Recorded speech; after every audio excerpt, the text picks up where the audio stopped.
Praise the lord. ప్రభునందు ప్రియులారా, బాగున్నారా? దేవుని యొక్క పరిశుద్ధ నామములో ఈ రోజున ప్రభు ఏం మాట్లాడుతున్నాడంటే, తనను తాను తగ్గించుకునివాడు హెచ్చించబడును, హెచ్చించుకునివాడు తగ్గించబడును. అవును, ఎవరైతే తగ్గించుకుంటారో వారు ప్రభు సన్నిధిలో హెచ్చించబడతారు, రోజు రోజుకి హెచ్చించబడతారు. ఇదిగో సాతాను ఉన్నాడు.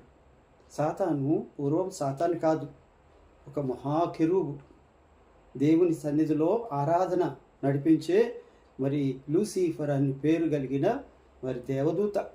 మరి అలాంటి వాడు దేవుని దగ్గర తను తాను హెచ్చించుకున్నాడు, మనసులో గర్వాన్ని పెంచుకున్నాడు. దేవుని తర్వాత నేనే దేవుణ్ణి అన్నంత స్థితికి వెళ్ళిపోయాడు. ఆ సంగతి హృదయాలను పరిశోధించే ప్రభువు తెలుసుకున్నాడు. పరలోకము నుండి పాతాళానికి తోసేశాడు.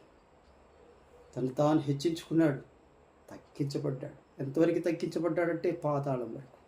అదే సమయంలో మన ప్రభు అయిన యేసుక్రీస్తు ఆయన తండ్రితో కూడా ఉండుట విడిచిపెట్టకూడని భాగ్యమని ఎంచుకోకుండా తను తాను తగ్గించుకున్నాడు. ఎలా తగ్గించుకున్నాడంటే, ఇదిగో మనుష్య రూపంలోకి వచ్చేసాడు.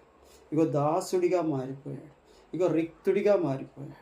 ఇగో సిలువ మరణం పొందినంతగా తనను తాను తగ్గించుకున్నాడు.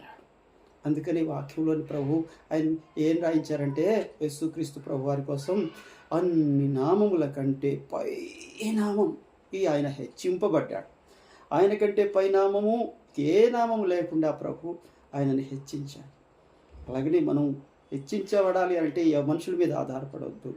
తగ్గించడానికి మనుషులకి అధికారం లేదు, నీ ప్రవర్తన మీదే ఆధారం. ప్రభు నిన్ను హెచ్చించునుగాక. Praise the lord. వందనాలు.